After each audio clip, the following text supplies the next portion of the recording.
Para mí el buen periodismo es un bien social y es la garantía que tienen las personas de que se respete su derecho a estar bien informado.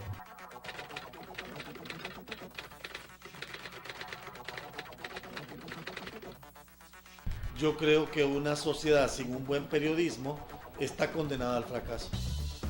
El buen periodismo no solo transmite mensajes, el buen periodismo analiza, interroga, se alimenta de las dudas y busca siempre la verdad.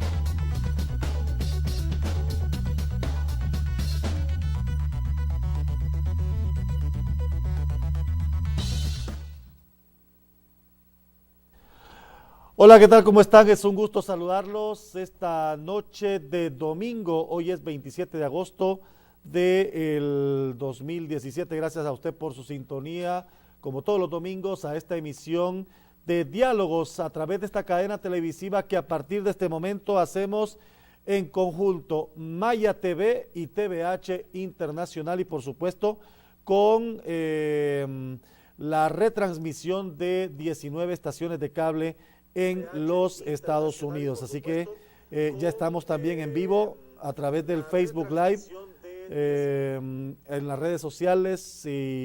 Así que tenemos una serie de medios por los cuales usted puede sintonizarnos aquí en Diálogos.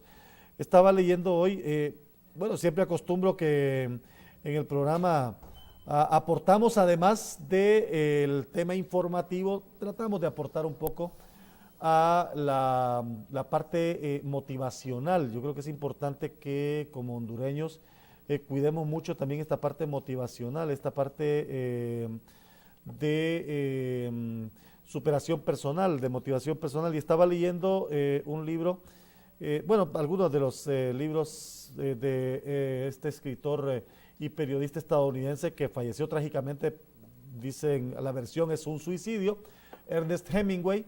Hemingway escribió muchos libros, pero dos que a mí me han gustado bastante es El hombre y el pez, la historia del hombre y el pez, y uno que se llama La quinta columna, que es estrictamente un relato periodístico. Y decía Hemingway en uno de sus de las entrevistas relacionadas con el tema periodístico, que le preguntaban a él, ¿por qué escribes para periodistas si ya tienes una fama como escritor reconocido? Y él decía que no es tanto o que no era el momento de ponerse a pensar en lo que se tenía, sino de ponerse a pensar en qué se podía hacer con lo que había, y que si lo que había era una muy buena trayectoria como escritor, era importante ponerla también al servicio de los medios de comunicación y particularmente del periodismo, a donde él se desempeñó con mucho éxito, incluso hasta cubriendo guerras. Así que es importante no solamente quedarnos con lo que se tiene o hacer un balance de lo que se tiene y decir si ha logrado o no se ha logrado algo, sino que es importante decir, bueno, qué tenemos y qué podemos hacer como ciudadanos con lo que hay, cómo puedo aportarle yo a mi país, cómo puedo aportarle yo a mi gremio, cómo puedo aportarle yo a mi sociedad. Y eso es lo que pretendemos hacer en programas como este. El domingo pasado iniciamos una serie de programas hablando de propuestas, haciendo una radiografía de la situación que está viviendo el país, pero también como medios de comunicación, qué podemos aportarle nosotros a el crecimiento de la sociedad y el crecimiento del país. Es importante no quedarnos solo con lo que se dice a nivel informativo, con la noticia, con el elemento informativo, el elemento de opinión, sino también cómo desde los medios podemos aportar. Y eso es lo que pretendemos hoy en este programa, una radiografía al sistema de salud en Honduras y cuál debe ser el enfoque que a partir de mañana que se abre la campaña política, mañana 28, se abre la campaña política, mañana 28 usted va a encontrar banderas en las calles, kioscos en las calles, altoparlantes en las calles con las canciones de los candidatos, boletas para enseñarle cómo votar. Mañana que se abre la campaña, queremos decirle a los políticos, señores políticos, ok, si ustedes no quieren hablar de propuestas de gobierno concretas, desde los medios queremos darle ideas. para que podamos plantearle al país propuestas concretas a los principales problemas que se tienen. Y uno de ellos es en el sector salud. Así que una radiografía al sector salud es nuestro tema hoy, y para eso tengo invitado aquí a un reconocido galeno hondureño con estudios en Honduras y en México, excónsul de Honduras en México y actualmente especialista en pediatría en el Hospital San Felipe, pero también corrió en su momento por una aspiración política en el Partido Nacional, el doctor Abel Williams, a quien le doy la bienvenida. Muchas gracias, Aldo. Un gusto saludarlo. Un placer. Y poder dialogar con usted y poder estar aquí en diálogos. Le agradezco, Aldo, su gentileza de invitarme y que toquemos temas tan sensibles, ¿verdad? De interés nacional. Y me gustaría que lo abordáramos desde una perspectiva de hondureños que nos ponemos la camiseta por nuestro país para aportar lo poco o lo mucho de nuestras experiencias vividas y sentidas en Honduras y también en México. Yo quiero mandar un saludo a la familia, a los amigos, a los políticos, a los empresarios, a los tenistas de México que en este momento están pendientes de esta transmisión. Y ya mismo, tenemos gente conectada en México, ¿verdad? Ya sí, tenemos sí. Ya están allá. Un abrazo especial a Carlitos Salazar Vargas, un buen amigo, ¿verdad? Especialista en políticas públicas, el cual tuvo el gusto de saludarlo la semana pasada. Y por aquí tenemos un proyecto que pensamos implementar en Honduras. Hablemos un poco entonces del tema para el cual nos hemos acordado hoy, el viernes que nos reuníamos para hablar un poco y planificar un poco el programa, doctor.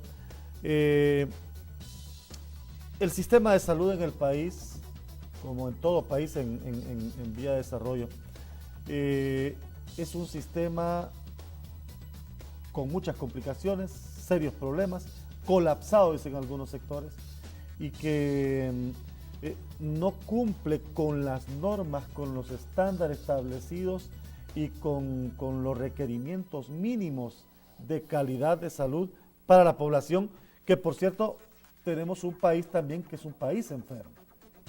Un país enfermo con un sistema de salud deficiente, no es nada nuevo, no estoy inventándome nada, es algo que por décadas se ha vivido en el país. ¿Cuál es ese balance, esa radiografía que usted hace del sistema de salud en Honduras? Sí, mire, yo tuve la oportunidad de trabajar también en la Secretaría de Salud allá en los años 72, 73, antes de irme a México.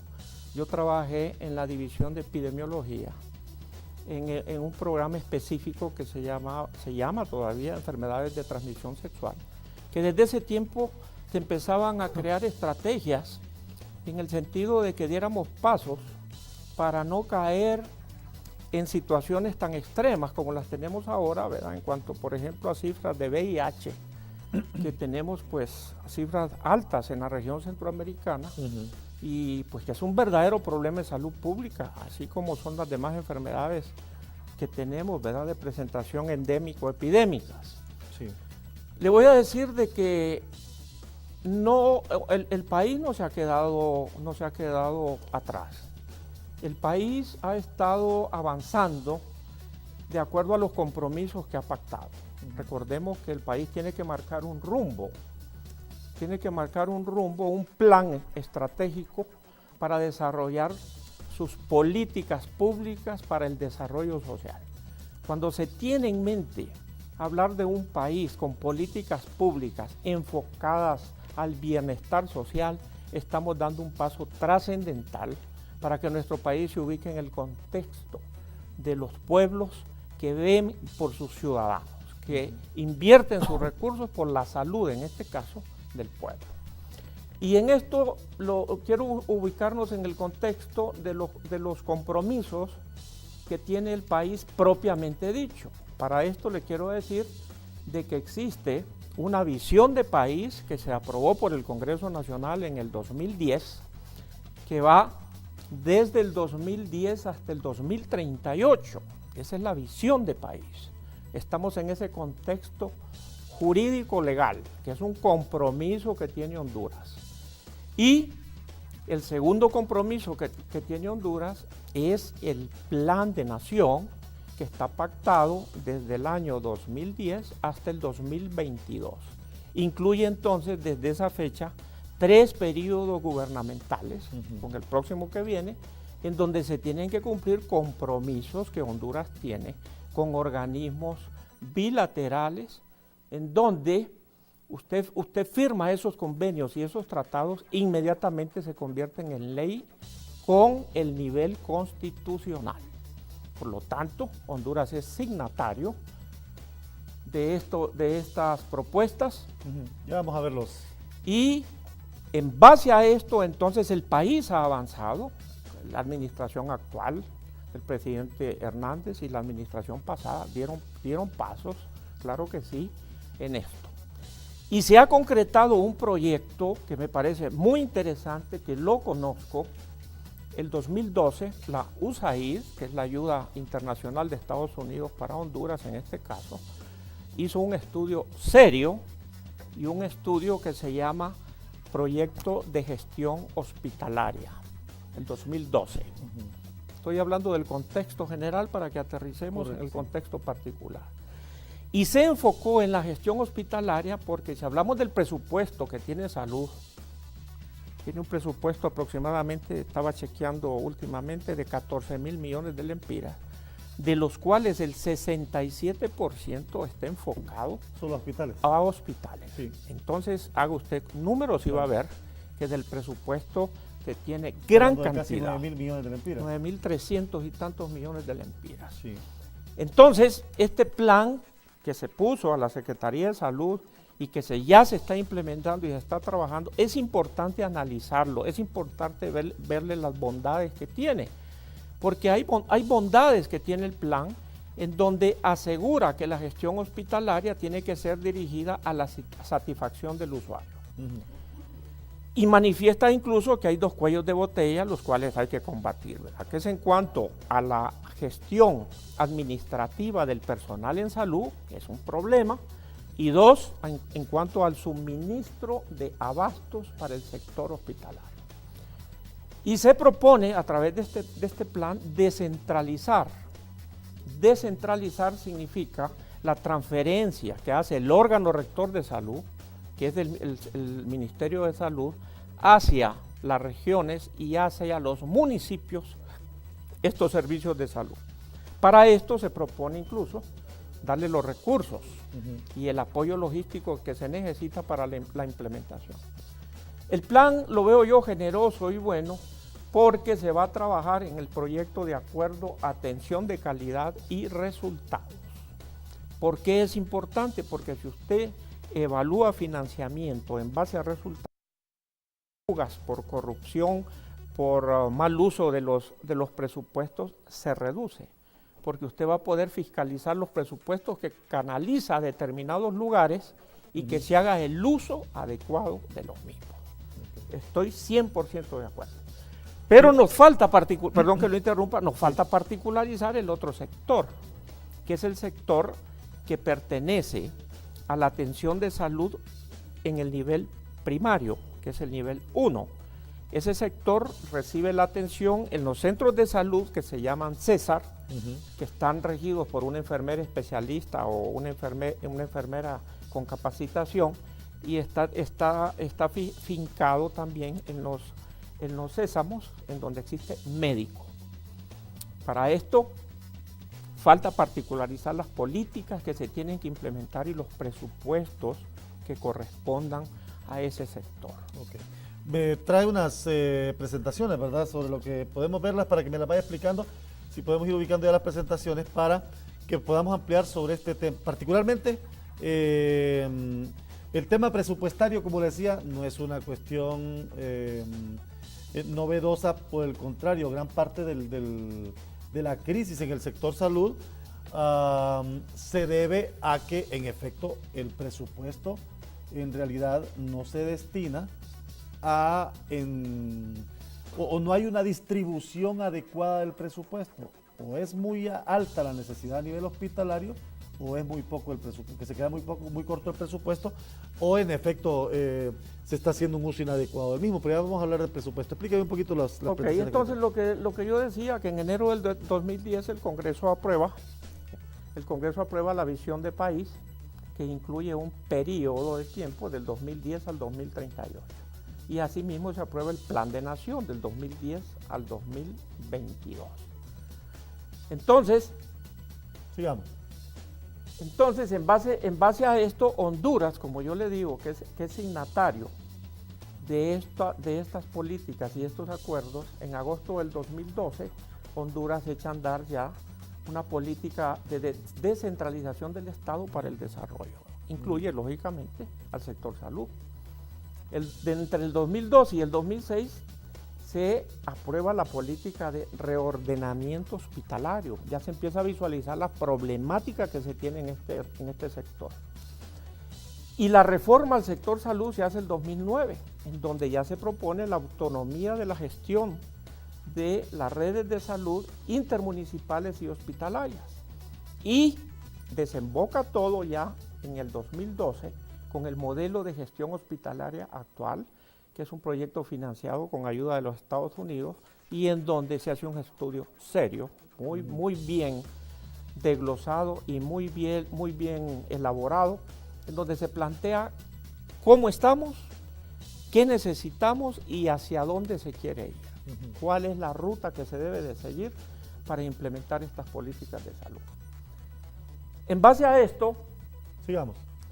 En base a esto, los compromisos que decíamos, ahí tenemos el compromiso con Naciones Unidas, que es el compromiso con los 8 objetivos del milenio. Dentro de esos 8 objetivos tenemos los objetivos en salud, que es la disminución de la mortalidad infantil en menores de 5 años, la disminución de la mortalidad materna, el combate a la pobreza, ¿verdad? Disminuir los índices de desnutrición a nivel nacional. Y es un compromiso que se tienen que dar resultados y cuentas a más tardar el 2022. Por lo tanto, ya todos los ordenamientos que se están haciendo están enfocados y están alineados con los compromisos que Honduras tiene. Ahora, el asunto es que son compromisos establecidos en programas, ¿ok? Hay programas a mediano plazo. ¿Cómo andamos, por ejemplo, en reducción de tasas de mortalidad materno-infantil?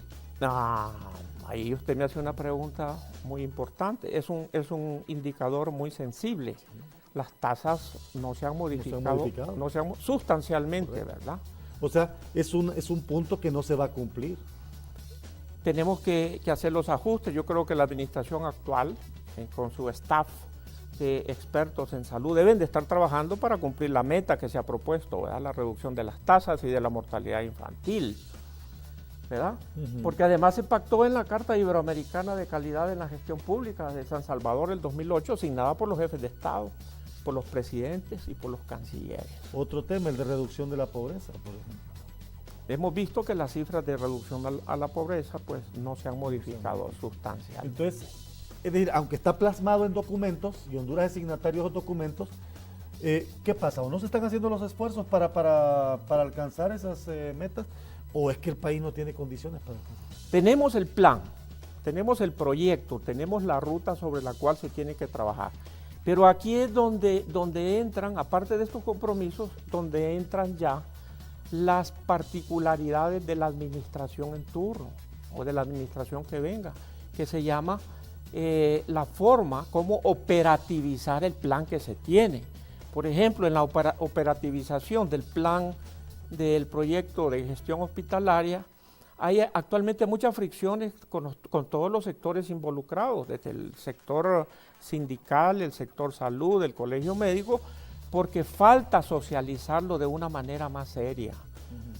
Tenemos que empezar porque la gente que eche a andar este proyecto conozca qué es una gestión pública y qué son políticas públicas. Correcto.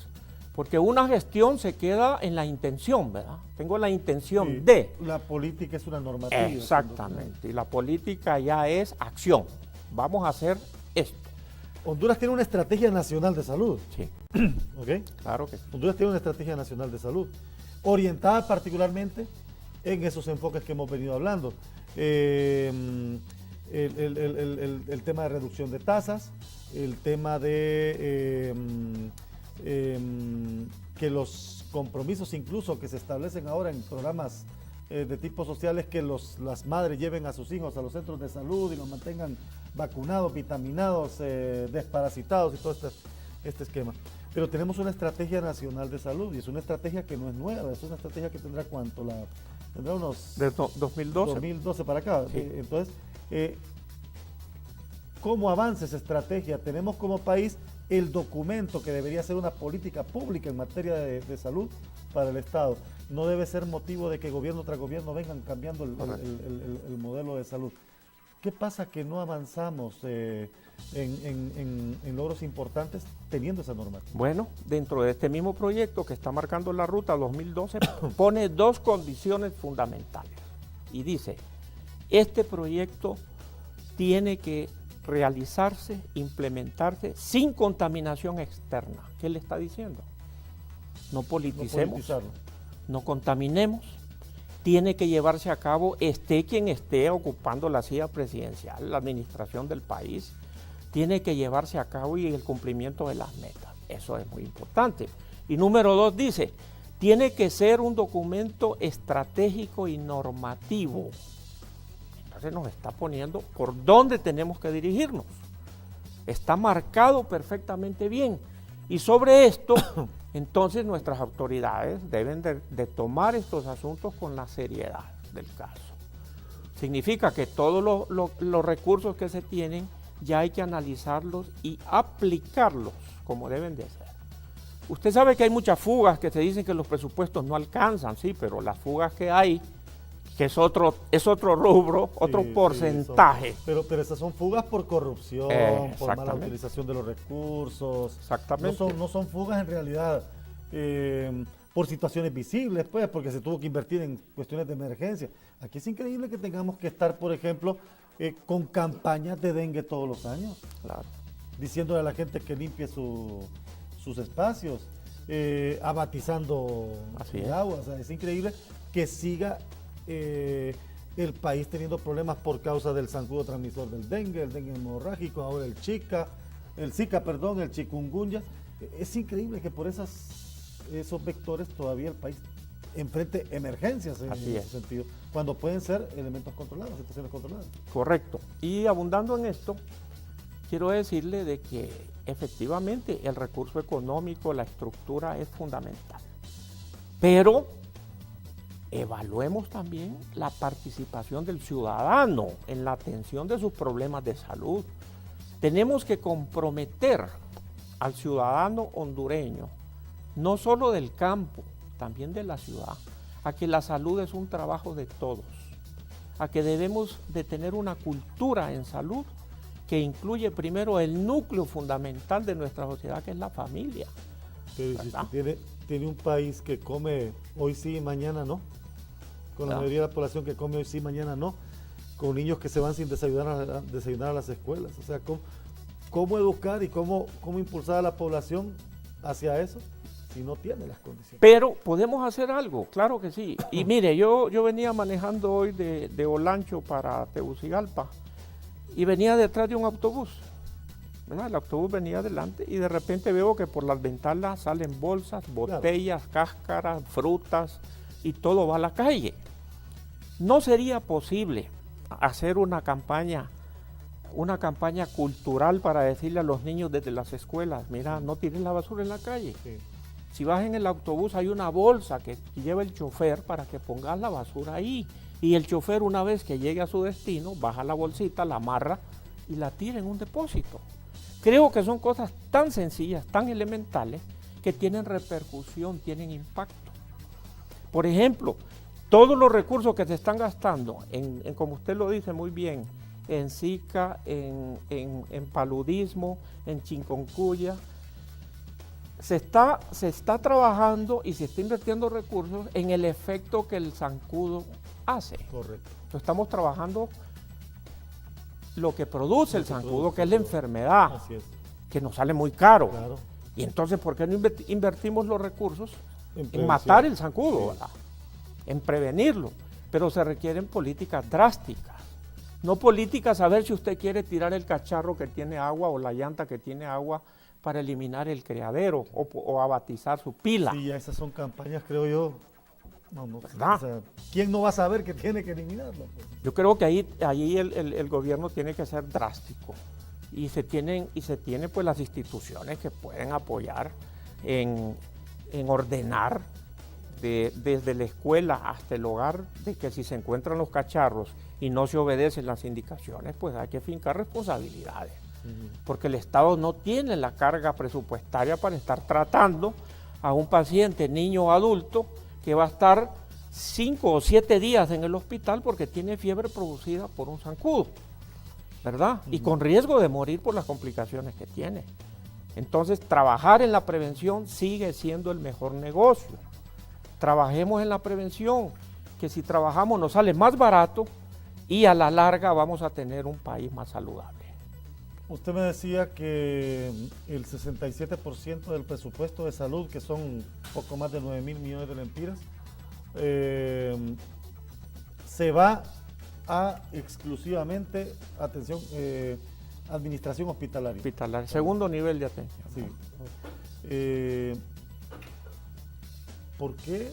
¿En qué se, dígame, o sea, ¿a dónde va ese recurso? Bueno, ¿será para pago de personal nada más? Claro, le voy a poner un ejemplo que yo lo viví. Porque no hay camillas en los hospitales. Exactamente. No hay, los quirófanos están, las farmacias desabastecidas. Exactamente, esa es la realidad. Yo viví lo siguiente en la campaña que realicé en las elecciones que usted ya mencionó. Conocí las 16 aldeas del municipio del Corpus, una por una. Y no nada más llegando a qué tal, cómo están, o echar un rollito político de que yo quiero ser alcalde, no, viviendo la realidad que la gente tiene. Y como médico, pues me llega el paciente, me llega el enfermo, me llega el que necesita la atención médica, y me pregunta, doctor, ¿pero qué hago? Mire, mi niña tiene un problema de la cadera desde que nació, pues claudica, no va a poder caminar bien, tiene una luxación de cadera, ¿a dónde la llevo? Esto requiere, le digo, una atención hospitalaria. Le voy a dar una notita de referencia para que se vaya usted al hospital que le corresponda, que es el hospital de Choluteca, y que allá lo valoren o lo atiendan. Si seguimos la ruta de este pacientito, prácticamente ese pacientito y muchos más no se les da la atención, en este caso particular, en el hospital, sino que por falta de recursos hospitalarios se canalizan al hospital de concentración, de especialización que tenemos, que es el Hospital Escuela Universitario. Correcto. Y entonces, ¿qué hacemos con el hospital de concentración más importante que tiene Honduras? Está saturado completamente. Y al estar saturado, entonces... Pero no solo viene la gente de aquí, de la zona, No, viene gente de todos lados. Todos lados, requiriendo tipos de atención desde una verdadera urgencia hasta una consulta externa. Pero entonces está tan saturado que los problemas que se tienen que resolver de inmediato, algunas veces no se tienen las capacidades de poner una plaquita, unos tornillos, porque hay que comprarlos. Claro. Eso cuesta dinero. Y el paciente se va a tirar 20, 28 días mientras se le puede poner la plaquita o el tornillo que necesita. Y en ese tiempo consigue los tornillos. Sí consigue. Y si no, ya tiene usted una familia que vino de una comunidad, pongámosle de allá de la Albarrada del Corpus, y viene a Tegucigalpa, ¿con qué recursos? ¿Con gastos? ¿Cómo lo va a pagar este paciente? Pudiendo quedarse ahí mismo en el Hospital Regional de Choluteca. Exactamente, esa es la respuesta. Entonces yo veo este proyecto que USAID muy bien particularizó la necesidad, siempre y cuando se atienda a este enfermo que viene del centro de salud o del César o del Sésamo, a su hospital, que le dé la atención y que le resuelva el problema. Entonces ahí sí desconcentramos la atención que tenemos. Es que si en el hospital escuela no tiene usted los recursos, no digamos en los hospitales del interior. Entonces, si se piensa a través de este proyecto mejorar la calidad de la atención al paciente que requiere allá, yo creo que podemos avanzar. Y es una buena salida. Vale la pena estudiar un poquito más el proyecto y vincularnos con puntos álgidos que están ahí, como es el financiamiento. Sí, porque no quiero perder la idea del presupuesto, porque tengo otro tema relacionado con esto, pero con 33% se hace muy poco en medicinas, se hace muy poco en acondicionamiento, compra de equipo. Bueno, he escuchado médicos quejarse incluso de no tener los instrumentos necesarios para la atención de cirugía, por ejemplo, para la aplicación de cirugía. Tener que suspender cirugías porque el quirófano no tiene las condiciones necesarias o por qué sé yo. Y sumado a esto las fugas que se dan por corrupción, gente que saca la medicina, empleados que sacan las medicinas de los hospitales, se da bastante y se sigue dando bastante. ¿Cómo maximizar ese 60 o cómo utilizar mejor ese 67% que se va en otras cosas? Que debería de invertir o por lo menos reflejarse en buenas condiciones. En la atención de calidad, ¿verdad? Para el paciente. Y resolverle el problema que es lo que necesita. Le ha costado llegar al paciente y el médico viene aquí y lo atiende 5 minutos. Correcto. ¿Sí lo atiende? Sí lo logra. Sí lo logra. Porque el pacientito se va porque al segundo o tercer día que no lo ven, ella no tiene recursos para vivir. Y aquí está durmiendo en el piso del hospital. Sí. O afuera del hospital, aguantando frío, enfermo. Sí. Entonces la forma de desconcentrar la excesiva demanda que tienen nuestros hospitales de concentración, como es San Felipe, como es el Hospital Escuela, como es el Tórax, es habilitando los hospitales regionales. Es una buena idea. Creo que por ahí va una salida importante. Había una propuesta sobre municipalizar los hospitales regionales. Claro. Está incluida en esta propuesta que hace USAID, pero mi propuesta, y quiero que hablemos de esto por cuestión de tiempo, lo que yo propongo es, que estoy de acuerdo con el plan, pero ¿por qué no enfocamos la municipalización con aquel 33% que queda? Que es aquella población que está en necesidad extrema, es la población que no tiene dinero para pagar, pero que se le puede dar la atención en el centro de salud. Y la propuesta de municipalizar no significa decirle al alcalde o a la corporación municipal, ahí te entrego este paquete y mira cómo haces con tus centros de salud, con tu César, con tu César. Sí, porque si usted agarra como le dice a Choluteca, bueno, maneja tu hospital regional, pero no le da los recursos. Correcto. Le está quitando dinero de desarrollo a la ciudad para invertir o le está metiendo un problema. Claro. Aquí se tiene que hacer el complemento a este proyecto es el trabajo a nivel comunitario, que serían los centros de salud que están en los municipios, que no son hospitales, que va a ser una política diferente con el poco presupuesto que queda, que es un 33% del 67%, y ahí sí saberlo manejar. Y además la fiscalización, hay que comprometer a la comunidad en que participe en sus comités de salud, con personas que tengan conceptos, criterios de salud. Porque también otro problema que tenemos es que usted pone en los hospitales que tenemos administradores que manejan los recursos en el hospital, pero desgraciadamente no tienen la visión humanista de lo que es la atención en salud, sino que manejan los números fríos, ¿va? Penicilinas, la que sea más barata. Sí. ¿Por qué? Porque no hay dinero para comprar. Sino el criterio médico, yo creo que aunque sea un administrador puro, sin tener una especialidad, un posgrado en administración hospitalaria, se tiene que apoyar en consejos, en consultantes, en asesores, que les digan qué es lo que tú prefieres que compremos, qué es la necesidad que tenés en tu servicio. Si voy a comprar incubadoras, ¿de qué marca te parecen? ¿Cuáles son las mejores que tú conoces?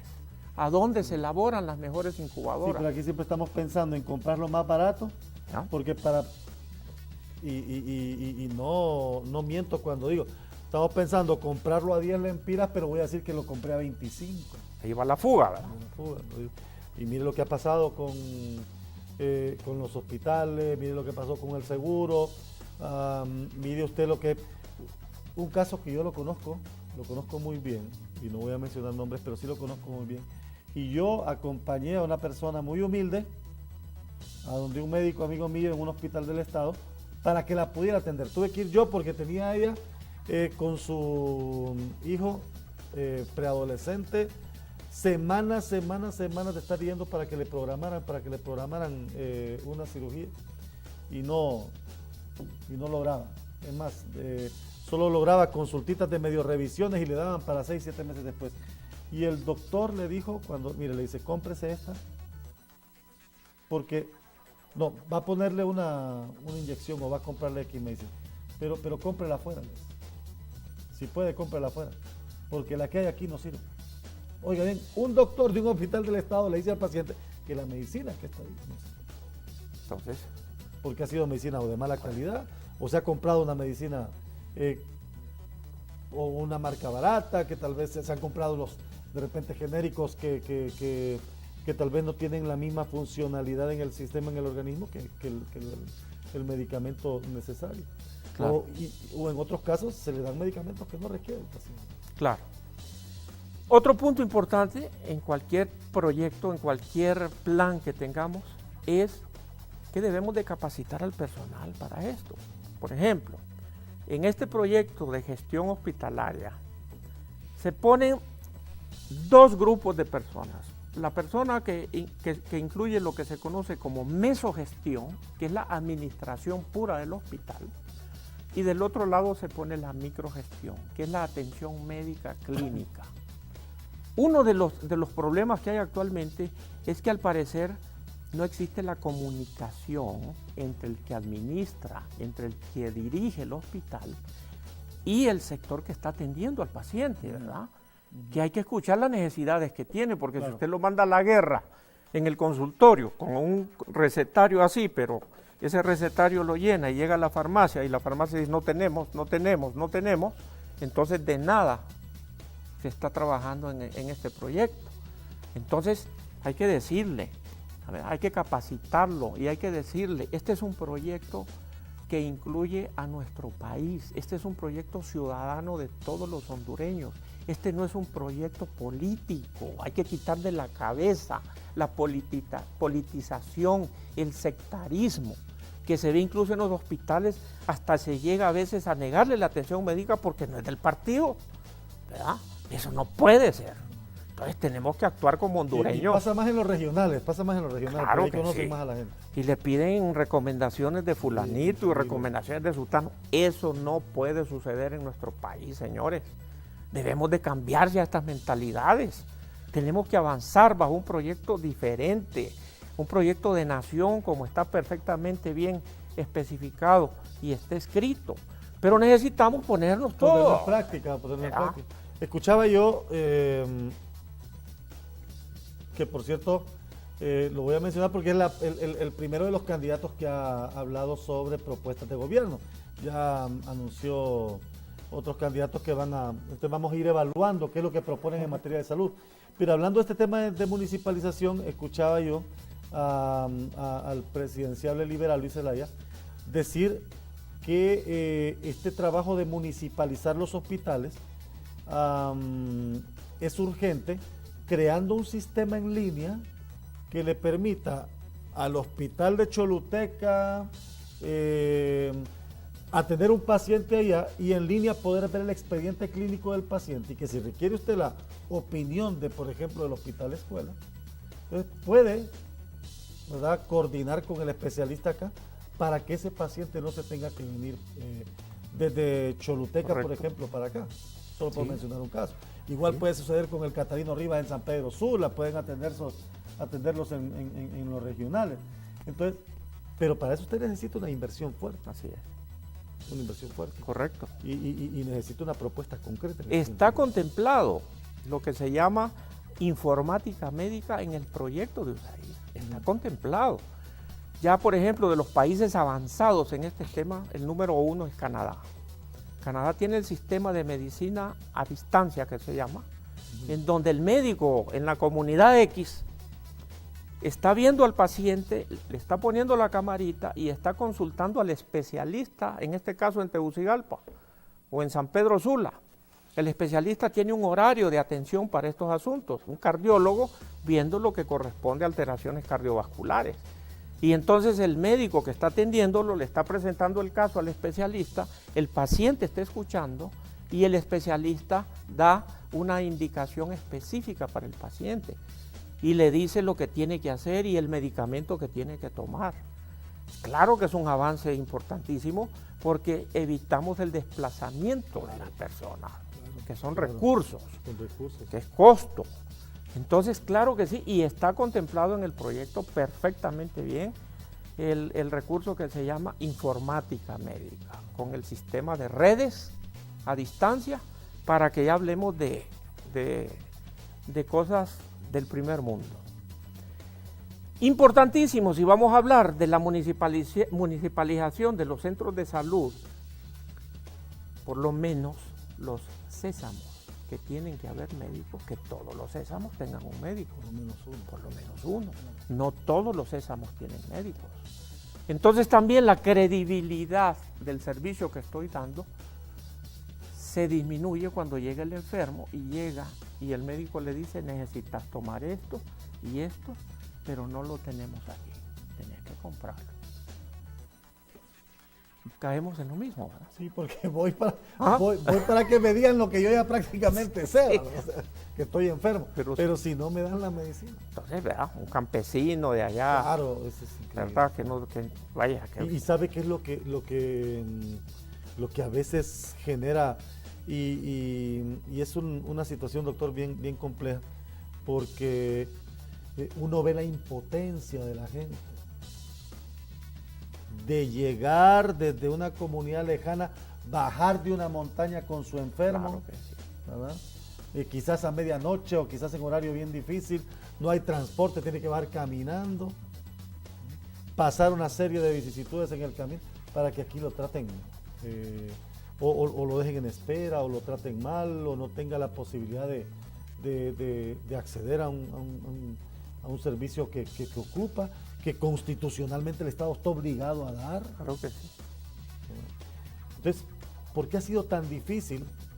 ¿Y por qué no hay, o será falta de visión de los que llegan al poder y de quienes ubican en la Secretaría de Salud para poder atender estos hospitales regionales que están en crisis? Bueno, le menciono el caso de Choluteca porque usted yo soy de allá. Es de Choluteca. Pero ese hospital regional de Choluteca, incluso que tuvo el aporte de donación de un gobierno amigo, en condiciones difíciles, ha costado ese hospital de Choluteca. Podemos llenar las bodegas de medicamentos si usted quiere.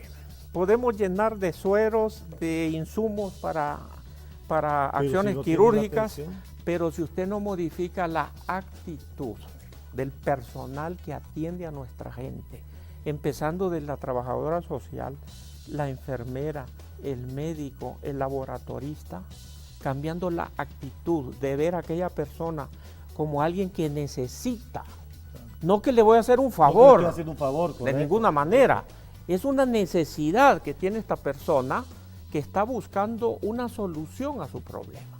Mientras no sintamos eso, mientras no cambiemos el cassette de que la medicina sigue siendo una actividad científica asistencial humanitaria, no le cambiemos el cassette al negocio, porque muchos muchachos que les damos clases actualmente hay que trabajarles y decirles: no estudies medicina por lucrar, hombre.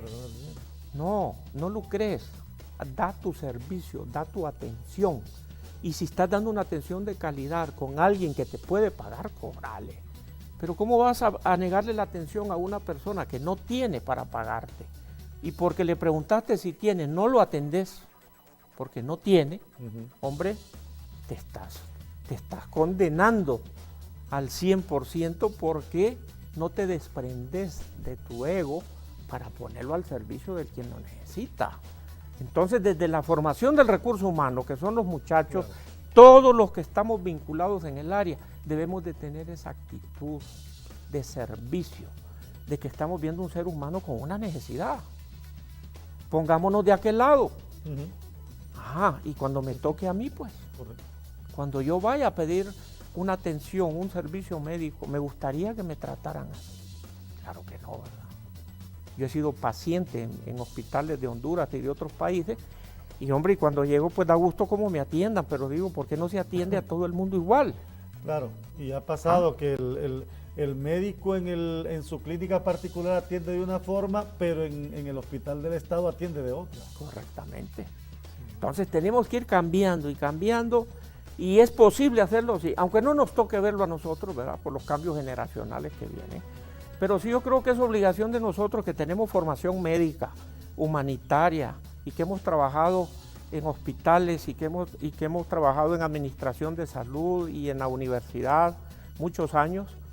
Es obligación decirle a nuestros amigos, colegas, estudiantes, incluso a nuestros políticos que no tienen la visión de salud del pueblo, decirle, oíme, pero diputado, tenés que agarrar este paquete y ofrecerlo tanto al azul, al verde, al rojo y al amarillo. Si lo haces de esa manera, no te das cuenta que estás ganando más votos. No sectorices y no particularices únicamente al ciudadano que se pinta de un color. Todos los hondureños tenemos el derecho a tener la atención de calidad que merecemos. Entonces tenemos que ir permeando estas ideas a nuestros líderes, que ya las luchas sectarias ya no se valen, la gente ya no les gusta el sectarismo. Los muchachos, los jóvenes actualmente piensan en otro país diferente. Démosles la respuesta. Es el momento de darles la respuesta a los jóvenes, claro, y que se involucren en el proceso. Pero la juventud está replegada, la juventud no participa, la juventud no se mete, la juventud tiene temor. Tenemos que abrirle las puertas, porque son los que van a dirigir este país en pocos años. ¿Cómo ir encauzando? Es decir, cualquiera podría decir, pero lo que están hablando ahí, Aldo y el doctor Williams, es una complejidad, porque el país, y en efecto, somos un país con tantos problemas y con una problemática económico-social tan compleja. Usted tiene problemas, gente que tal vez 5 en una casa, solo uno trabaja, la mayoría, hace poco las cifras del Banco Interamericano de Desarrollo y refrendadas por el Banco Mundial, 67% de los hondureños viviendo en pobreza. De ese 67%, el 38% está en condiciones de extrema pobreza. Sí. Gente que no tiene trabajo, gente que sale todos los días a pelear con la crisis, y encima de todo no tiene facilidades ni de educación ni salud. Entonces la gente podrá decir, pero es que es tan complejo, hay tanto que hacer que uno no sabe ni por dónde empezar. Si pudiéramos identificar los puntos vitales, ahora que estamos entrando en una campaña política, que seguramente el tema de salud va a ser el tema de campaña, claro, ¿hacia dónde debería enfocar el nuevo gobierno esfuerzos en materia de salud? Sí. Hay esfuerzos que se han hecho, como le digo, le voy a poner un ejemplo. Tomando en cuenta que tenemos toda una base para poder hacer un correcto. Y hay capacidades también para hacerlo. La propuesta. Claro que sí. Yo estoy viendo a Honduras con grandes potencialidades. Y este evento electoral que se viene es trascendente. Este proceso que se avecina va a ser un parteaguas en el desarrollo de nuestro país. Tenemos los ingredientes, hay todos los ingredientes para hacerlo bien. Mientras no contaminemos, mientras no politicemos un proyecto de nación. Pasamos en el índice de desarrollo humano, que es un índice que maneja el Programa de las Naciones Unidas para el Desarrollo, que es muy serio, ¿verdad? En donde dice, no necesariamente necesitamos que el ciudadano tenga las bolsas llenas de dinero para que esté bien. No buscamos eso. ¿Qué es lo que buscamos? Buscamos las capacidades de la persona, buscamos las oportunidades de la persona, buscamos mejorar las condiciones de vida de las personas.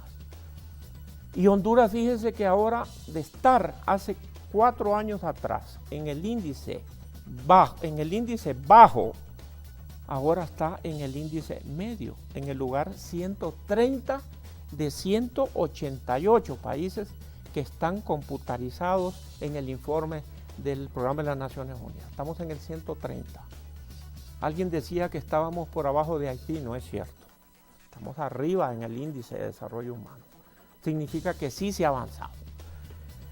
regresando a su pregunta, que pase este proceso electoral, que quede el señor presidente, que el pueblo elige, y lo primero que yo propondría es, hombre, a nuestro pueblo no lo vamos a sacar adelante con una bolsita que tenga frijoles y arroz. A nuestro pueblo no lo vamos a sacar adelante con decirle de que le voy a poner una chimenea para que salga el humo de su casa. ¿Cuánto estamos gastando en proyectos que son proyectos que se llaman apagafuegos? Cuando podemos hacer una sola bolsa de recursos de todas las instituciones que manejan salud y horizontalicemos los servicios. Educación tiene presupuesto para salud. La Secretaría de Recursos Naturales tiene presupuesto para salud. La Secretaría de Agricultura tiene presupuesto para... Y cada quien maneja una partida presupuestal enfocada a salud y se maneja de una forma vertical. Cada secretaría tiene su... Hay dinero para agua potable, hay partidas para control del medio ambiente, que tiene que ver con salud. Tiene que ver con el entorno de salud. Con el entorno salud. Sí. Entonces, ¿por qué no hacemos un presupuesto general en salud horizontalizado y en donde esos recursos se manejan en un solo lugar y se hacen las políticas públicas para el desarrollo social? Es la forma y la visión que el mismo Plan Nacional de Desarrollo tiene. Pero si usted distribuye del presupuesto general los poquitos a cada una de las secretarías, se diluye la acción del agua, la acción del medio ambiente, la acción de la siembra de los árboles, la acción de la medicina animal, ¿verdad? La veterinaria para controlar las pestes en los animales. ¿Por qué entonces no miramos el problema salud con la visión integral? Y todos esos recursos que andan volando, juntémoslos, centralicemos y metámosle al Plan Nacional de Desarrollo en el rubro salud. Eso no le va a quitar las obligaciones que tiene cada secretaría para aplicar la normativa. Se le va a decir, tus responsabilidades del medio ambiente van a seguir. Tú vas a seguir vigilando el medio ambiente, la tala de los bosques, la contaminación de las aguas, la disposición de basuras. Es obligación porque está sirviendo en ese proyecto. Sí, pero es que ya no hay presupuesto para eso, no importa, pero elaborar el plan. Segunda propuesta que yo hago, Aldo, y es un proyecto que en México impulsamos en la Universidad de Puebla. Yo trabajé ahí 30 años en la universidad. Y démosle compromisos a nuestros profesionales que están en la universidad, tanto públicas como privadas, recordando que el servicio social no solo corresponde al médico para ir a ver pacientes enfermos. Allá logramos integrar lo que se llama el servicio social multidisciplinario, en donde el muchacho universitario le tiene que redituar al Estado si es una universidad pública y aunque sea una universidad privada, por ley, el año de servicio social, haciendo el proyecto que le corresponde en la comunidad. Si usted es ingeniero civil, usted va a llegar a esa comunidad a elaborar un proyecto que le corresponde en el ramo que usted maneja.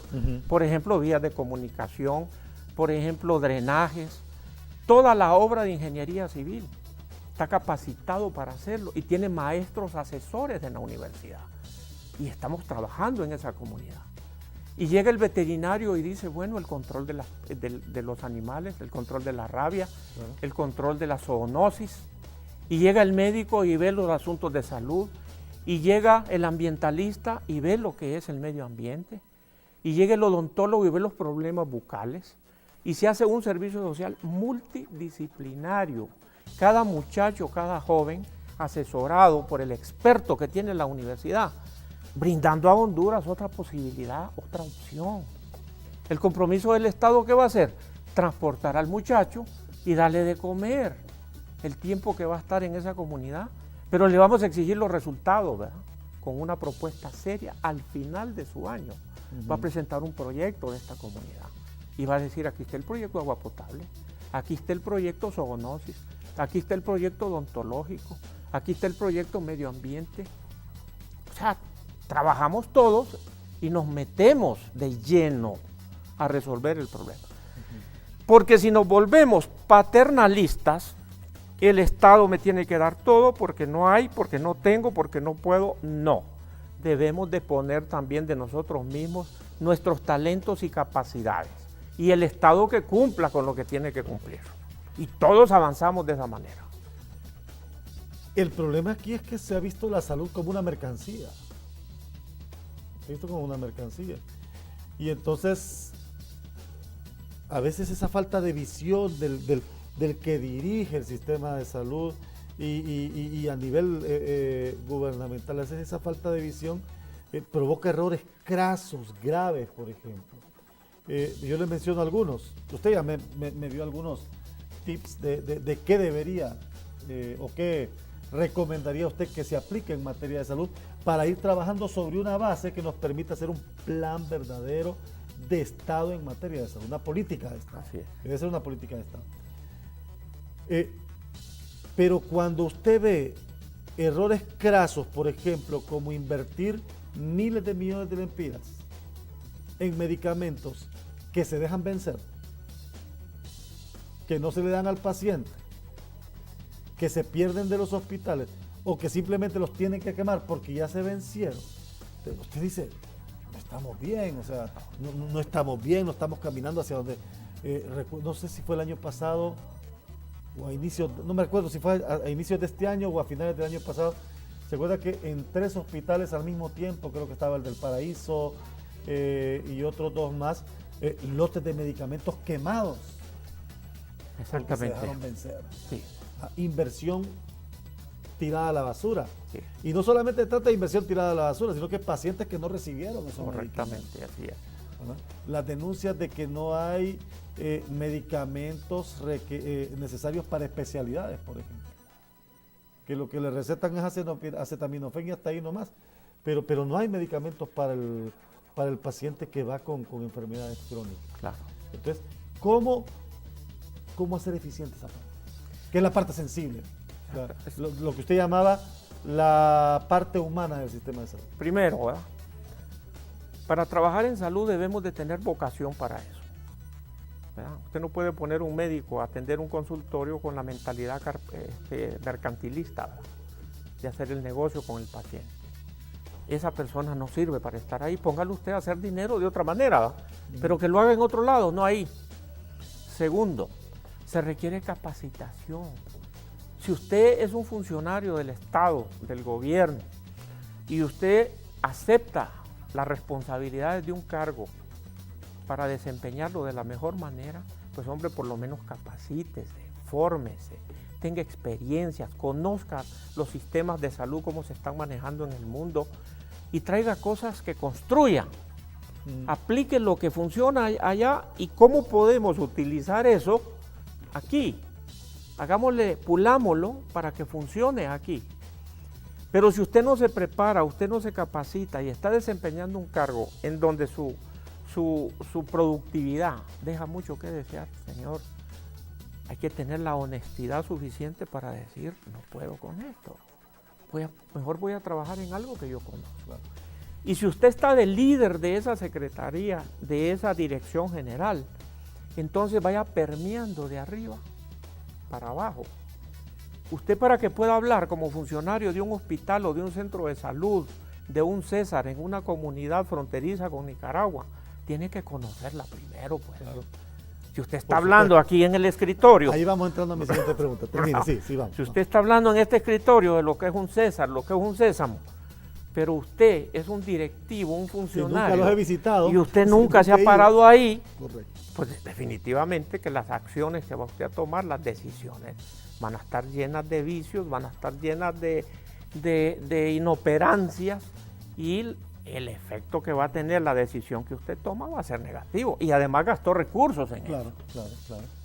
Entonces, primero, pongámonos la camiseta de Honduras, y si usted es el secretario, el ministro de Salud, el asesor del presidente, agarre su carrito el fin de semana, como yo lo hacía en la campaña del pueblo, y comunidad por comunidad. Es bonito escuchar a nuestra gente, a nuestro pueblo, cuando le habla lo que siente, lo que tiene, y es bonito escuchar también cuando se siente incapaz de resolver sus problemas porque no tiene con qué resolverlo. Porque usted no le resuelve, porque le está pidiendo, ayúdeme con mi enfermo, ¿dónde lo llevo? Bueno, tenga para que lo lleve al hospital, pero sí, pero ¿y el pasaje? Tenga el pasaje. Doctor, ya vine, pero me dieron la receta. No me dieron la medicina. Y no me dan la medicina. Entonces le complicó todo el ciclo, dejó de trabajar y ya no produjo en el campo. Y en vez de venir este hombre satisfecho, ya no vuelve a regresar a la atención. Ya no vuelve. Porque sabe a lo que va. Porque dice, si no me resuelven, ¿qué voy? Pues pierdo mi tiempo. Entonces se desmotiva, se desmoraliza. ¿Cómo hago eficiente entonces ese proceso de adquisición primero y administración de medicamentos? Creo que la idea que tiene el plan 2012 de USAID está bien puesto. Me gusta cuando dice vamos a hacer gestión en base a resultados. Si usted como director de un hospital dice que al año va a haber 1.500 consultas, al fin de año usted tiene que demostrar que miró 1.500 consultas, ¿verdad? Pero si usted dice, es que miré 800, ok, la consulta te sale en tanto, ¿dónde está el presupuesto que te sobró de las 1.500? Si el financiamiento que se te dio es para 1.500 y tú dices que viste 800, te sobró tanto, ¿dónde está? No, pero es que mira, que no, señor. Y ahí fínquele responsabilidades, ¿verdad? Fínquele las responsabilidades que la ley tiene que ejecutarlas en la persona que está haciendo un delito porque está manejando fondos del Estado. Claro, pero por ejemplo, ¿cómo evitarme esos decretos? Tal vez es que no hice bien la pregunta. ¿Cómo evitarme ese proceso engorroso, falto de transparencia para comprar medicamentos? Que no me invento un decreto de emergencia porque tengo que comprar, porque el hospital ya no tiene y entonces no voy a licitación, sino que tengo que inventarme un decreto de emergencia porque de repente por bajo de la mesa ya tengo a quién se lo voy a comprar y a quién voy a beneficiar. ¿Cómo evitarme ese proceso y cómo evitar que mientras estoy en el proceso de adquisición de medicamentos, los hospitales no queden desabastecidos? Simple y sencillamente se llama manos limpias o uñas cortadas. Ese tiene que ser el lema, ¿verdad? Tú tomaste dinero que no te corresponde, pues entonces tú tienes que pagar esto en la cárcel o pagar lo que desapareció de ahí. Y además... O el que hizo malas compras, por ejemplo. O el que hizo malas compras, el que hizo mala licitación. Entonces, además de que vas a la cárcel porque es un delito, tienes que devolver lo que agarraste de ahí. Y verás si la demás gente que ve eso lo vuelve a hacer. Te aseguro que nadie lo hace. Presente. Lo que pasa es que es bien difícil en un país como este. Pero tenemos que dar ya los pasos. Los hospitales regionales están desabastecidos de medicamentos. Sí, ese es un grave problema. Totalmente. No es cierto que hay medicinas, están desabastecidos de medicamentos. Se ha hecho el esfuerzo, pero no se ha llegado a la satisfacción. Pero el medicamento, bueno, y no en todo, el medicamento, incluso el medicamento básico no está en algunos hospitales. Correcto. Así es. Ahora, esa cadenita que viene del campesino, del centro de salud, que ahora con el proyecto que estamos hablando de municipalización ya tiene que pasar por la alcaldía. La comisión de salud o el comité de salud municipal, porque tiene que haber un regidor de salud. Entonces, el cabildo municipal puede normar y decir, vamos a poner un regidor de salud que sea médico, que tenga conocimientos de medicina y que organice su comité en salud para que me ayude con esta pobre gente que viene a pedir un servicio. Bueno, que la ambulancia tenga gasolina, porque hay municipios que tienen ambulancia y no llevan al enfermo a la parturienta porque tiene que pagar la gasolina y la ambulancia está ahí.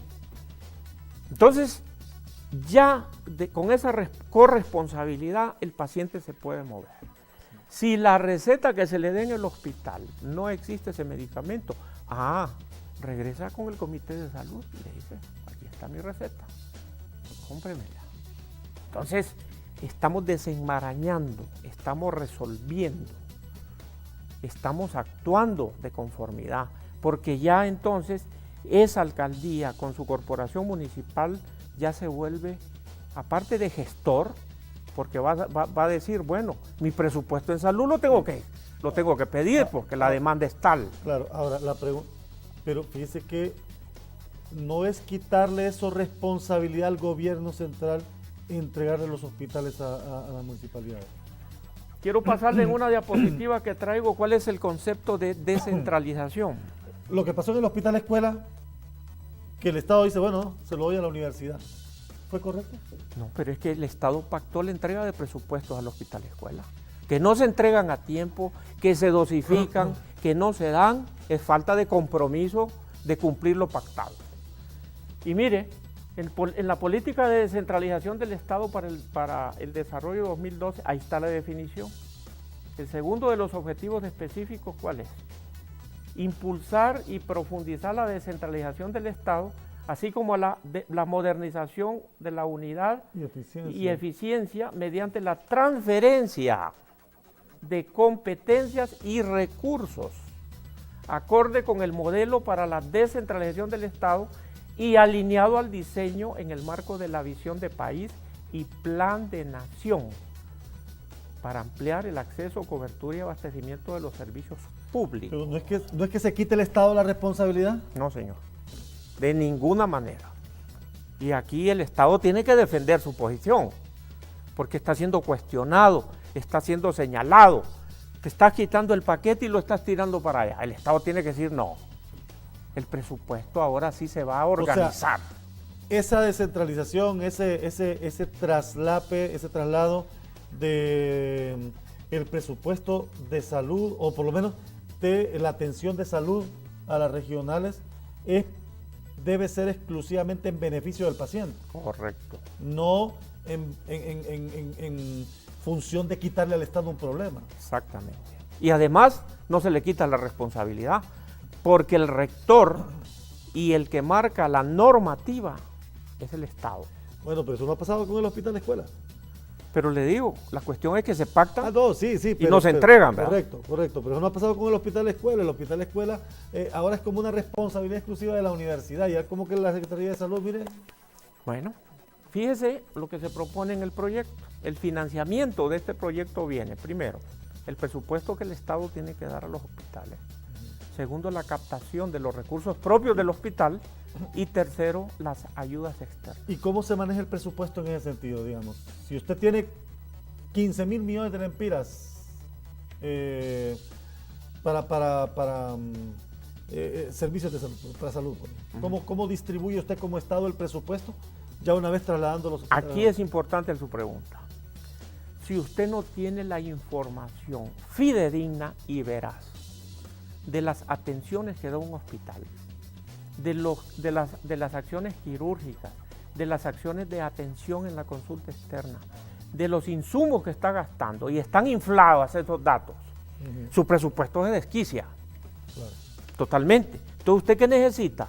Información verídica, información veraz, con un sistema automatizado a través del software que tengan los sistemas de captación del paciente, que le están diciendo automáticamente cuántos pacientes está viendo mensualmente usted. Y eso significa presupuesto tal. De tal manera que si yo le daba 150 millones para su hospital en un año, pero usted no me justifica 150, usted me justifica 80, usted va a recibir 80. Ese es el plan, ese es el proyecto. O sea, la Secretaría de Salud siempre manejaría el presupuesto. Claro, en una parte, ¿verdad? Porque acuérdese que el financiamiento viene del presupuesto que la Secretaría asigna, de las cuotas o los ingresos propios del hospital y de las ayudas externas o privadas. Las empresas, por ejemplo, tienen a veces donaciones, ayudas por el efecto social, ¿verdad? Pero el presupuesto para los hospitales regionales, si lo va a manejar la municipalidad, debe de tenerlo la municipalidad. Bueno, se le asigna al responsable de la unidad, porque el manejo no a la corporación como tal. Bueno, ese es el plan que yo le propongo para el recurso que sobra del 67. Correcto, sí, el 33 y fracción por ciento. Que ese es el proyecto que falta particularizar, ¿verdad? Ahorita estamos hablando de la gestión hospitalaria, del 67%, que es un montón de dinero. Claro. Si logramos poner orden en ese 67, yo creo que lo demás de la municipalización cae por gravedad, solito, Porque si usted pone orden en donde se consume el mayor recurso y eficientiza la acción presupuestaria, va a sobrar para ayudar al otro. Ahora, ¿qué me garantiza a mí que si el Estado como tal ha sido ineficiente para manejar el sistema de salud por décadas, las municipalidades no serán diferentes? Tiene que capacitar. ¿Quién me capacita? Mire, tiene que venir de afuera. Exactamente. Ya sea, si no tenemos el recurso acá, pero el Estado tiene forma de hacerlo, con convenios con otras instituciones internacionales, con fundaciones alemanas, fundaciones norteamericanas de ayuda, para que capacitemos a la gente que va a tener esta responsabilidad. Y específicamente ¿en qué? En políticas públicas para el desarrollo social. Empecemos así. Capacitemos en políticas públicas, que no nos quedemos en la gestión nada más, que la gestión es la intención, ¿verdad? Es lo que propongo. Pero cuando usted convierte la gestión en política pública, que es una política de Estado, es una responsabilidad que usted tiene. Ok. ¿Cuál debe ser el perfil que debe reunir el director de un hospital regional bajo este proyecto contemplado de Isaías, esta propuesta de Isaías? Primero, tiene que ser una persona conocedora del tema. Y una persona que conoce el tema es un médico, ¿verdad? Sí. Usted no va a poner un herrero a hacer zapatos, ¿verdad? O no va a poner a un maquilador de ropa a ensamblar automóviles. Usted lo va a poner en el campo para el cual está formado. Entonces tiene un recurso en salud. A ese recurso que ya lo tiene usted, lógicamente despolitizado, ¿verdad? A mí no me interesa de qué partido es usted. A mí lo que me interesa es que usted tiene la formación para que rinda lo que yo estoy pidiendo. Y después darle la formación en políticas públicas, porque él es el líder de ese hospital y él mismo organiza su comité de apoyo para la administración del hospital. Y además se vincula con el médico de la atención que está en los consultorios, pues. Se vincula en llevar la productividad de cada uno. ¿Qué significa? Bueno, tenés que ver tantas consultas, tenés que cumplir con esta meta, ¿verdad? No hay pretexto para que no lo hagas porque tenés los recursos para hacerlo. Es que no me gusta esta actividad, bueno, pues tengo que cambiar a otro lado porque no está rindiendo para lo cual ha sido contratado. Así se tiene que trabajar. Y eficientamos. Yo le veo que el pasito que nos falta, ya está el programa, ya está el plan, que es la ruta, pues, del avión. Póngale el piloto que esté capacitado para dirigir la nave, ¿verdad? Que tenga la ruta de vuelo. Ya la tenemos.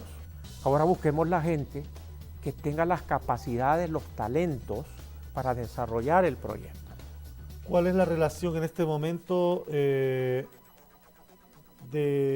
médicos por hospital? Mire, en realidad, ¿cómo anda más o menos? Le voy a decir algo.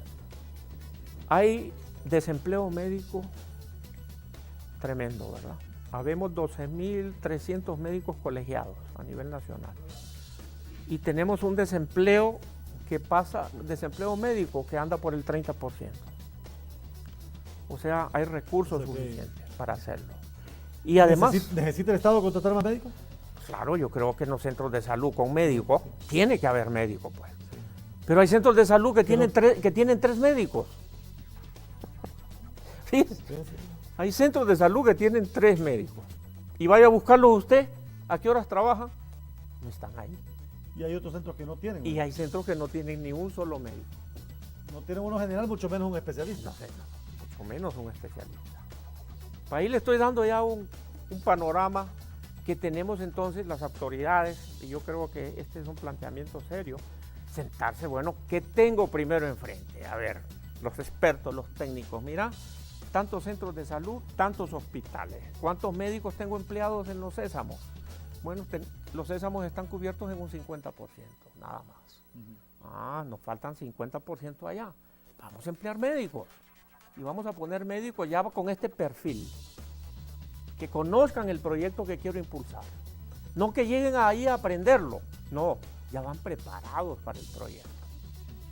Bueno, queríamos hacer creo que hemos hecho un balance bien completo de del sistema de salud y cuáles deberían ser las principales propuestas orientadas a mejorar en este sentido, sí. porque el objetivo de este diálogo es ese, motivar a la acción, es decir, no quedarnos con lo que hay. Mira, es complejo, a veces uno como periodista estar escribiendo, estar diciendo, informando sobre una situación que es reiterativa y ver que no se toman acciones. Así es. Que hay siempre desabastecimiento de medicamentos, que el dinero de salud se está yendo en corrupción, que los médicos se van a la huelga porque no les pagan, que las enfermeras quieren incremento de eso. La misma problemática en salud durante los últimos 20, 25 años. Es increíble que no haya una cabeza que tenga la visión de decir vamos a cambiar, pero como hemos venido diciendo en los últimos programas, el problema de nuestros políticos es precisamente ese, ser político, ¿verdad? Porque el político está pensando nada más en lo inmediato, ¿verdad? No hay un líder que esté pensando más allá, ¿verdad? ¿Qué le voy a dejar? ¿Cómo solvento una problemática? Porque como de repente los planes de largo plazo no son visibles, no cargan votos. Sí. Y nuestro pueblo incluso se acostumbra a eso.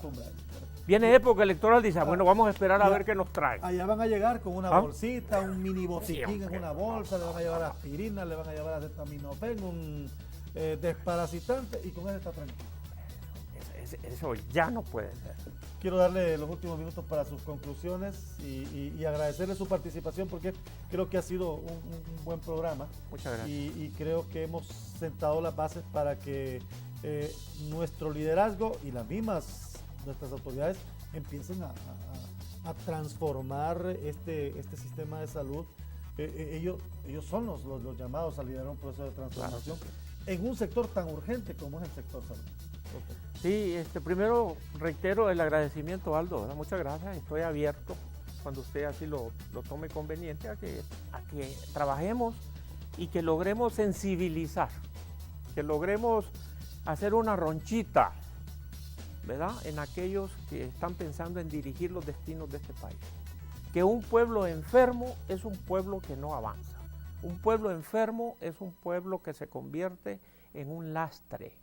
¿Por qué? Porque no nos impulsa al desarrollo. Pensemos en la salud como un detonante sin el cual no puede haber desarrollo, en primer lugar. En segundo lugar, una invitación. Hay mucha gente capaz, que tuvimos la oportunidad, unos de salir fuera del país, que nos formamos y que nos hemos puesto la camiseta de nuestro país. Yo regresé de México hace 3 años y medio, me metí en el proyecto de la campaña política, me gustó, aprendí muchísimo. Ahora yo soy médico asistencial en el Hospital San Felipe, enseño a los muchachos también lo que es hacer medicina con participación social. Los muchachos aprenden muy bien y se les enseña. Y hago la invitación a que nos vayamos organizando por sectores con las áreas de especialización que tenemos para aportar al país, no aportar a un candidato, no aportar sino a nuestro país, un proyecto que llene las expectativas de nuestro país en salud, en lo que es mi caso. Yo abro mi mente, mis conocimientos, a que avancemos en este proyecto. Los candidatos siempre ponen los ejes, los puntos en salud y en educación, pero no aterrizan, a veces se quedan en un nivel intermedio. Entonces pongámonos a disposición de trabajar para que la próxima administración vea la salud como un detonante del desarrollo, que se vea como una política pública del bienestar social. En ese compromiso cuenten los candidatos que están en este momento anotados para participar en la próxima elección con mi poca o mucha capacidad para trabajar en beneficio de nuestro país. Aquí estoy yo y levanto la mano. Doctor, ha sido un gusto de radio hablar con usted, el doctor Abel Williams, haciendo una radiografía rápida en este tiempo que hemos tenido sobre el sistema de salud en Honduras y las propuestas de mejoría en el sistema, aprovechando pues que Hoy vamos a entrar en breve a la agitación política, que hayan propuestas concretas en materia de salud. Queremos escuchar propuestas de solución a la problemática en salud y no más de lo mismo. Vamos a ir en breve con Eber Maradiaga. Antes, más de 400 y fracción de conexiones en vivo en el Facebook Live y sin duda alguna el programa ha generado mucho interés gracias a la gente que se ha conectado con nosotros en las redes sociales y que aquí nos han estado también mandando vía mensajito, vía Messenger sus comunicaciones, que seguramente tendremos chance para interactuar en breve cuando ya salgamos de diálogo. Muchas gracias. Gracias al doctor Abel Williams, y vamos en este momento con Eber Maradiaga y un resumen, un balance informativo de los elementos noticiosos, los hechos noticiosos más importantes durante la semana aquí en Diálogos a través de Maya TV y TVH Internacional. Eber Maradiaga, buenas noches. Hola, ¿qué tal? Buenas noches, les saluda Eber Maradiaga. Estamos listos para llevarles las informaciones de las noticias que han transcurrido en la semana y en las últimas horas de este domingo 27 de agosto del 2017. Y comenzamos con las informaciones nacionales y por unanimidad de votos la Sala 1 del Tribunal de Sentencia declaró culpable al empresario Miguel Handal Pérez y a su esposa Ena Elizabeth Hernández Amaya por el delito de lavado de activos. En este proceso también el Ministerio Público había acusado por el mismo delito al padre de Handal Pérez, el empresario José Handal Arach, para quien la defensa solicitó al tribunal un sobreseimiento definitivo por la extinción de la acción penal por el fallecimiento, tal como lo establece la normativa procesal penal en el artículo 296, numeral 3. En otra información, la Sala 1 del Tribunal de Sentencia con jurisdicción nacional, por unanimidad de votos, condenó este lunes a 55 y 49 años de prisión a 5 hombres hallados culpables por la muerte del periodista Aníbal Barrow. Es así que el Tribunal de Sentencia condenó a Héctor Noé Baquedano Galindo, conocido también como Cristian Alexander Menjiva Díaz, a las penas de 33 y 20 años de reclusión por los delitos de asesinato seguido de robo agravado en perjuicio del periodista Aníbal Barrow. Además, por asociación ilícita en calidad de cabecilla en perjuicio de la seguridad interior del Estado de Honduras y uso indebido de nombre supuesto en perjuicio de la fe pública, respectivamente. También deberá pagar una multa de 100.000 lempiras. En otra información, el Tribunal de Sentencia también condenó al ex gerente de Hondutel, Marcelo Chimirri, a 9 años de prisión por el delito de enriquecimiento ilícito. Fuentes judiciales informaron que además de la pena de reclusión, Chimirri debe pagar una multa de 16,5 millones de lempiras.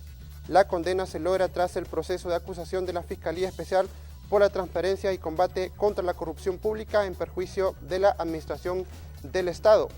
Carlos Morazán, portavoz del Ministerio Público, explicó que Chimirri no pudo acreditar el monto ante la primera instancia administrativa en el Tribunal Superior de Cuentas. De igual forma, no pudo desvanecer dichos cargos durante el proceso penal. En otra información, la Corte Suprema de Justicia ha concedido la solicitud de extradición de Noé Montes Bobadilla, quien es señalado por los delitos de conspiración para el tráfico de drogas hacia Estados Unidos. La petición llegó desde la Corte del Estado de Virginia, acusándolo de haber traficado con al menos 5 o más kilogramos de cocaína a Estados Unidos. El pasado 14 de junio del presente año, Montes Bobadilla fue capturado en el sector de Los Limones en el departamento de Colón, en el Caribe hondureño. Las autoridades informaron que Montes permanecerá recluido en la cárcel de máxima seguridad de La Tolva, que está en el municipio de Moroselí, El Paraíso. Otra información en el ámbito político, al abrirse la campaña proselitista de cara a las elecciones generales de noviembre, el candidato presidencial del Partido Liberal, Luis Zelaya, se convirtió en el primer presidenciable en presentar su propuesta de gobierno a la nación. En un acto celebrado en un hotel capitalino, Luis Zelaya dijo que parte fundamental de su propuesta de gobierno está concentrada en generar las oportunidades de trabajo y desarrollo social y económico a través de la educación como base para retomar el clima de seguridad que todos los hondureños anhelan. De igual forma, con estrategia de atención integral en materia de seguridad, salud pública y vivienda. Los 5 puntos en los que basó su propuesta de gobierno son: número 1, reconstrucción del Estado de Derecho y la institucionalidad. Número 2, seguridad humana, seguridad integral e inclusiva. punto número 3, reactivación económica para la generación de empleo. En el punto número 4, educación, salud y protección social, formación de valores. Y en el punto número 5, gobierno eficiente, tecnológico y transparente.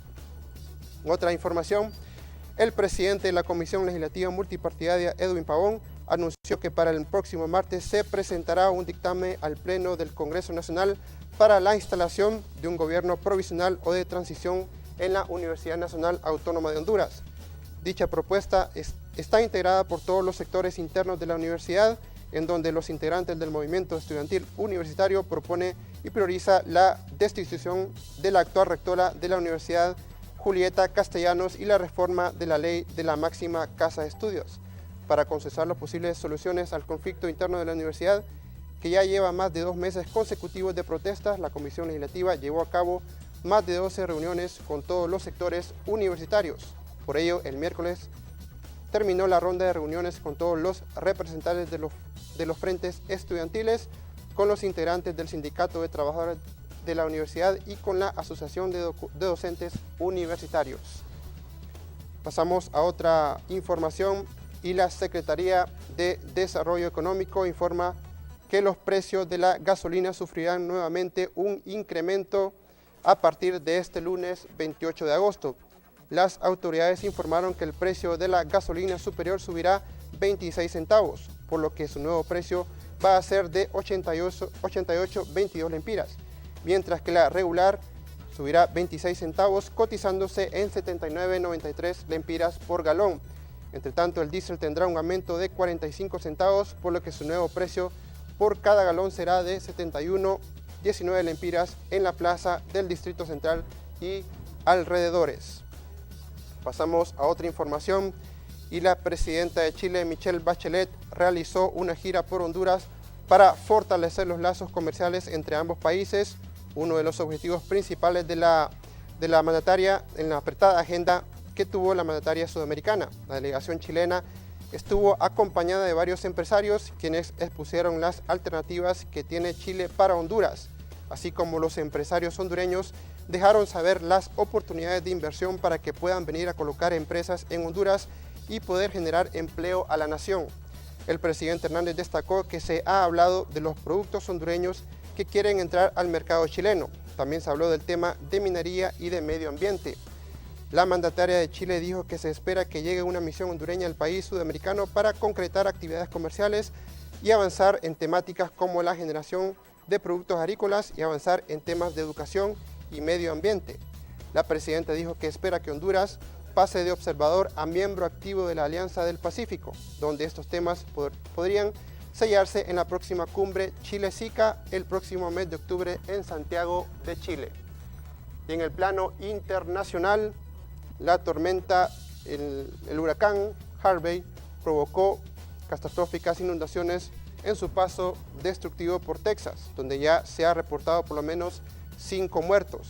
El fenómeno, que había comenzado como huracán antes de que el Centro Nacional de Huracanes de Estados Unidos lo degradara a tormenta tropical, sigue con vientos máximos sostenidos de 75 kilómetros por hora y torrenciales lluvias que hacen que se mantenga extremadamente peligroso. Las autoridades también informaron que por los momentos hay 5 muertos debido a este huracán que está en territorio de Estados Unidos.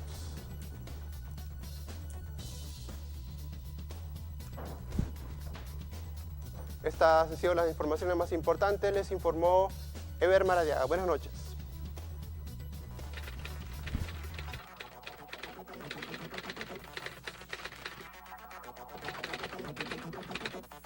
Para mí el buen periodismo es un bien social y es la garantía que tienen las personas de que se respete su derecho a estar bien informado.